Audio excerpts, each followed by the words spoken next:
새벽 기도에 시작하겠습니다. 오늘은 출애굽기 7장 8절에서 마지막 16절까지를 살펴보도록 하겠습니다. 먼저 8절부터 읽겠습니다. 그때에 아말렉이 와서 이스라엘과 르비딤에서 싸우니라.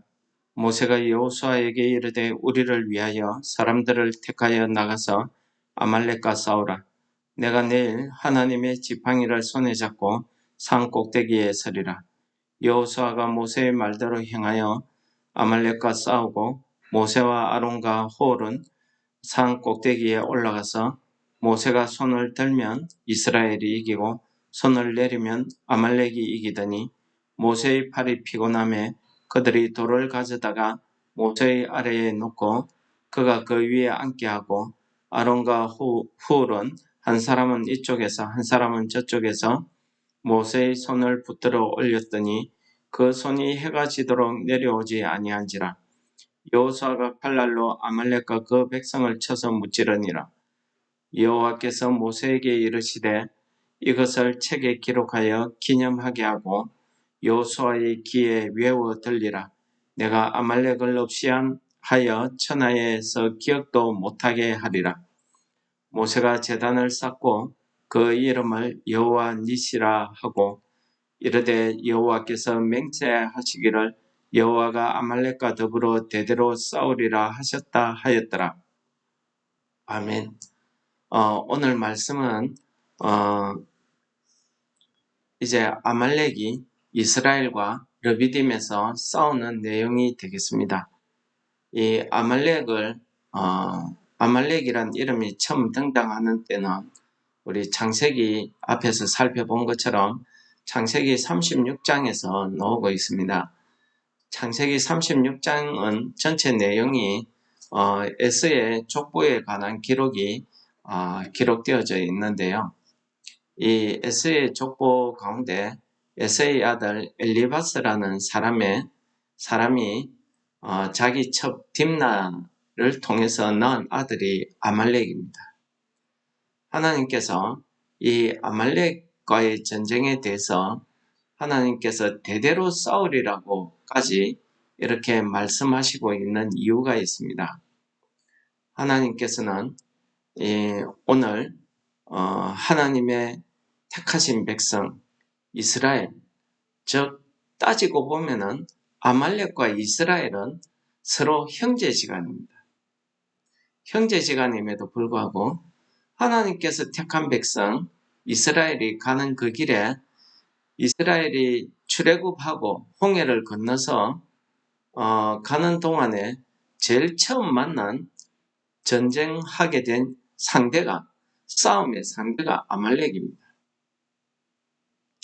하나님께서는 이 아말렉이 하나님을 잃어버리고 하나님 앞에 다른 이방 민족과 같은 그런 모습을 보인 것도 있지만은 지금 이 아말렉이 하나님이 택한 이스라엘, 자기의 형제 나라, 이 나라에 대해서 다른 누구보다도 제일 먼저 이 하나님을 택한 이 백성들에 대해서 전쟁을 하고 반기를 든 것에 대해서 하나님이 이렇게 하시는 것 같습니다. 오늘 말씀의 내용에 보시면은 이 아말렉과의 전쟁을 하게 되는데 이 당시에 아말렉은요 이미 국가를 형성을 하고 모든 시스템 제도가 정비되어 있습니다. 군대가 갖춰져 있고 무기가 있고 그런데 이스라엘은 어떻습니까? 이제 막 출애굽했습니다. 그리고 광야길을 건너오면서 그들은 마실 물이나 먹을 것에 대해서 여러 가지 어려움을 겪었습니다. 그들이 오고 있는 이 과정에 그들은 지도자 모세 외에는 이렇다 할 그 제도나 시스템이 마련되어 있지 않습니다. 무슨 군대가 있는 것도 아닙니다. 물론 장정이 60만이라고 말은 했지만은 그러한 장정들이 무슨 훈련받은 군인도 아니고요. 그리고 변변한 무기가 있었겠습니까? 아무 그것도 없습니다. 그런데 어떻게 싸웁니까? 이 싸움은 보나마나 우리 인간적인 생각으로 해보면은 보나마나 뻔합니다. 지는 싸움입니다. 그런데 하나님께서는 오늘 본문 말씀에 모세가 이야기하죠. 여호와께서 대대로 싸우시리라고 이야기하고 있습니다. 이것이 여호와 니시라는, 하나님께서 이 하나님의 택한 백성 이스라엘을 상대로 해서 이 아말렉이 전쟁을 했다는 것은, 다시 말해서 이 아말렉이 하나님과의 대적을 이야기하고 있는 것입니다. 그것을 의미하는 것입니다. 하나님께서는 비록 눈에 보이는 그 이스라엘을 치러 오는, 이스라엘을 친다고 아말렉은 생각했겠죠. 그러나 하나님께서는 하나님의 백성에 대해서 하나님께서 여호와 니시 된다는 사실을 보여주고 있는 것입니다. 니시가 뭡니까? 깃발이라는 뜻입니다. 나의 깃발이라는 뜻이라고 이야기합니다. 그 여호와가 나의 깃발. 깃발이 무엇입니까? 전쟁에서 깃발을 빼앗기는 것은 전쟁에서 졌다는 소리고, 그 한 나라의 주권이 다른 나라에 넘어갔다는 소리. 전쟁에서 이 깃발이 세워져 있으면은 군사들이 사기가 나서 끝까지 싸웁니다.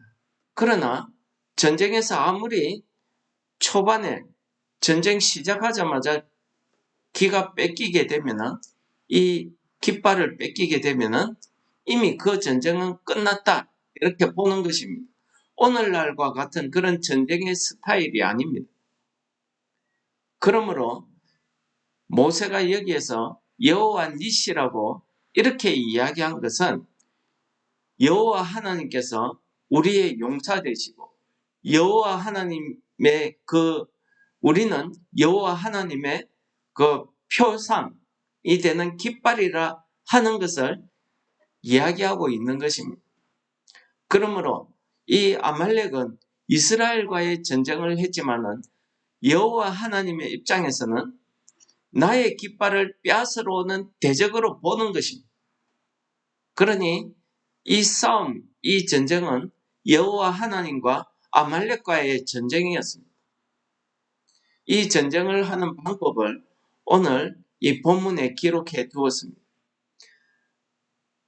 모세는 자기 후계자가 될 여호수아를 불러서 그에게 명령합니다. 내가 나가서 백성들을 모아서 아말렉과 전쟁하러 가라. 나는 산 꼭대기에 올라가서 하나님의 지팡이를 손에 들고 있겠다, 라고 이야기합니다. 이것이 무엇입니까? 지금 17장 르비딤에서 이 이스라엘 백성들은 이 모세와 다투는 장면을 보여주고 있습니다. 그러나 하나님께서는 그 은혜로 이 이스라엘의 이 물 문제를 해결해 주셨습니다. 모세가 들고 있는 이 하나님의 지팡이는 하나님께서 그 반석을 쳐서 거기에서 생수가 흘러나오게 한 하나님의 능력을 상징합니다. 이 하나님의 지팡이는 홍해 바다 위에 지팡이를 들고 손을 뻗었을 때에 홍해 바닷길이 갈라지는 이런 능력의 지팡이였습니다. 이 지팡이는 하나님의 능력을 가리키고 있습니다. 이 모세가 하나님의 능력을 손에 들었다는 것은 단순히 지팡이를 손에 들었기 때문에 전쟁에 이기고 지고가 아니었다는 사실을 우리에게 보여주는 것입니다. 모세가 지팡이를 든 손을 들고 있으면은 이스라엘이 이기고, 손을 내리면은 아말렉이 이기더라는 말씀을 하고 있습니다. 두 번째, 이 전쟁에서는 바로 모세가 손을 들어야 이긴다는 사실입니다. 그런데 우리는 이 부분에서 자칫 오해할 수 있습니다. 뭐냐 하면은 모세가 손을 들어야 이기고 내리면은 진다는 사실을 보면서 우리 인간적으로 해석을 해버리게 되면은 이 전쟁은 모세의 손의 능력에 달려있다고 해석을 해버릴 수가 있습니다. 그렇습니까? 그렇지 않습니다. 비록 모세의 손에 들려있는 하나님의 능력이 지팡이지만은 그것은 그냥 지팡이에 불과한 것입니다. 하나님의 능력이 거기에 함께 있을 때에 거기에 역사가 일어나는 것입니다.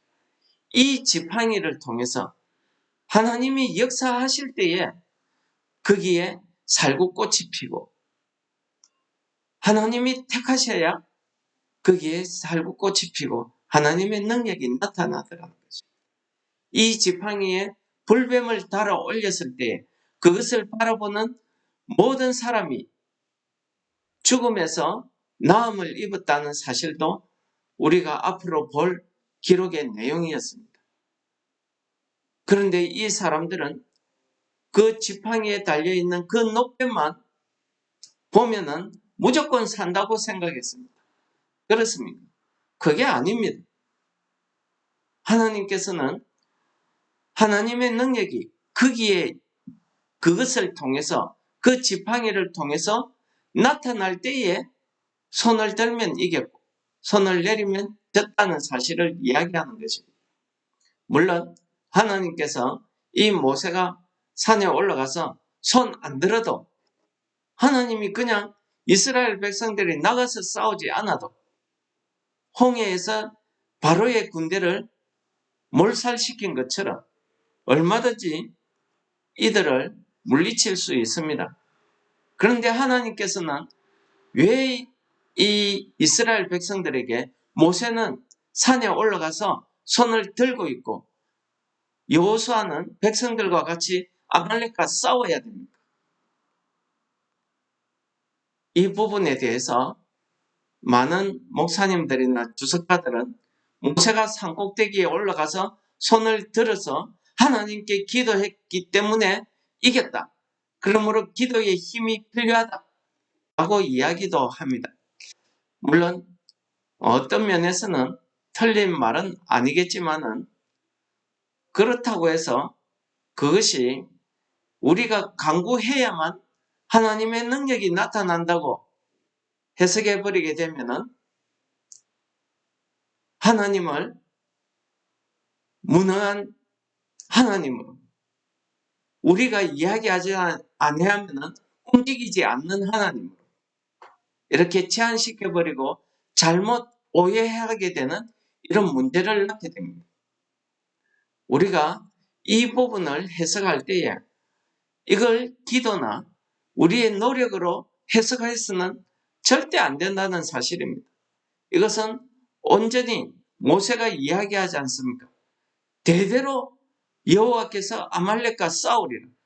하나님의 전쟁입니다.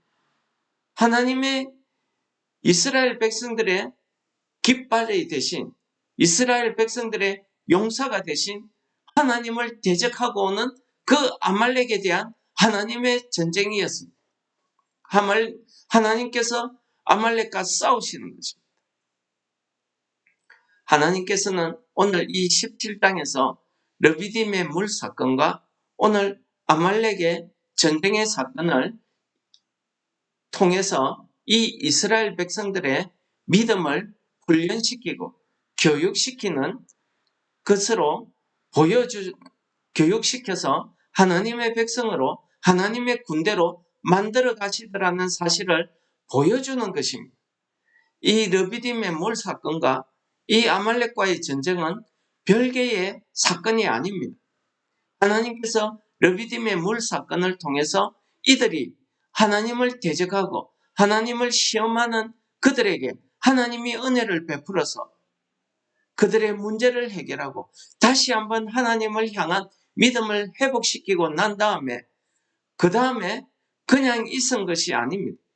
이번에는 아말렉과의 전쟁을 통해서 각자의 맡겨주신 은사대로 각자의 영역에서 하나님이 주시는 그 은사와 능력을 가지고 각자의 위치에서 일을 할 때에 각자의 위치에서 받은 사명을 감당할 때에 하나님의 능력이 그 뒤에서 나타나더라는 것을 교육시키는 그렇게 훈련시키는 그 하나님의 섭리가 오늘 아말렉과의 전쟁 가운데 있더라는 사실을 깨달으셔야 됩니다. 이것을 가리켜서 바울사도는 로마서 8장 23절에서 하나님께서 택한 백성, 하나님께서 택한 그 사람을 통해서 하나님은 협력하여 선을 이룬다고 말씀하고 있습니다. 하나님이 택한 그 사람들을 통해서 협력하여 선을 이룬다는 소리는 하나님과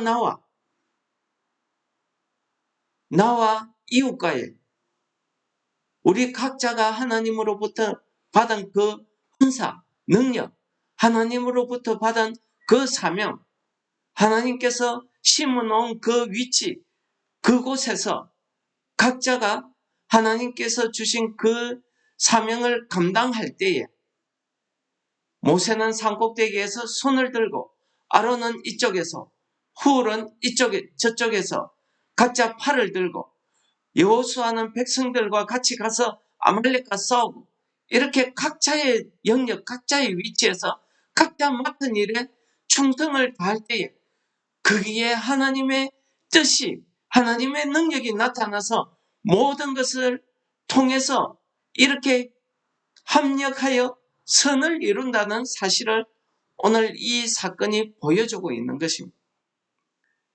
선을 이룬다는 것은 하나님의 뜻을 이루는 것입니다. 하나님께서는 이 모세를 통해서 내가 대대로 아말렉과 싸우리라는 말씀을 이 출애굽기서에서만 이야기하고 있는 거 아닙니다. 사무엘상에서도 이 사건이 나타납니다. 사무엘상 15장에 보시면은 하나님께서 이 사울 왕을 통해서 이 아말렉과 전쟁하면서 모든 것을 다 진멸하라고 명하십니다. 사울 왕이 가서 아말렉과의 전쟁에서 승리합니다. 그러나 사울 왕은 자기 눈에 좋은 것들, 젊은 여자, 좋은 물건들만 가지고 왔습니다. 그때 하나님이 이 사무엘 선지자를 통해서 책망하십니다. 다 진멸하라고 했는데 이 소와 양과 이 보물들은 어떻게 된 거냐 하니까 사울왕이 뭐라고 합니까? 하나님께 제사 드리려고 핑계였죠. 하나님의 말씀에 복종하지 않았기 때문에. 그러나 역대상에 가면은 하나님께서는 히스기야 왕 때에 시므온 지파를 통해서 이 아말렉을 완전히 진멸해서 오늘 본문에 나와 있는 말씀처럼 그 이름이 기억되지 못하게 하시는 이 하나님의 이 놀라운 역사가 오늘 이 모세, 이 아말렉과의 전쟁을 통해서 승리하고 난 다음에 이 모세가 하는 이 예언의 말씀을 통해서 그 말씀을 이루어 가시더라는 것이 오늘 성경 역사 속에서 보여주고 있는 것입니다. 여러분 어떻습니까? 오늘 하루를 우리가 살아갈 때 고린도전서 10장에 보시면은 하나님께서 택하신 우리 하나님의 백성들은요, 하나님께서 먹이시고 입히시고 지키시더라는 겁니다. 하나님께서는 고린도전서 10장에 읽어보니까 이 홍해 바다와 하나님의 구름 기둥을 통해서 하나님께서 우리들에게 이 이스라엘 백성들에게 세례를 베푸셨다고 이야기하고 있습니다. 마찬가지 아닙니까? 오늘날 우리가 복음을 통해서 예수 그리스도의 십자가의 보혈을 믿는 그 믿음으로 우리가 세례를 받고 이 이스라엘 백성과 같이 하나님의 백성으로 우리가 택함을 받았습니다. 그렇다고 하면은 이 여호와 하나님은 오늘 모세가 고백하는 것처럼 우리의 여호와 니시 된다는 사실을 기억하시고 여호와 니시, 나의 깃발, 여호와는 나의 깃발이라는 말씀은요.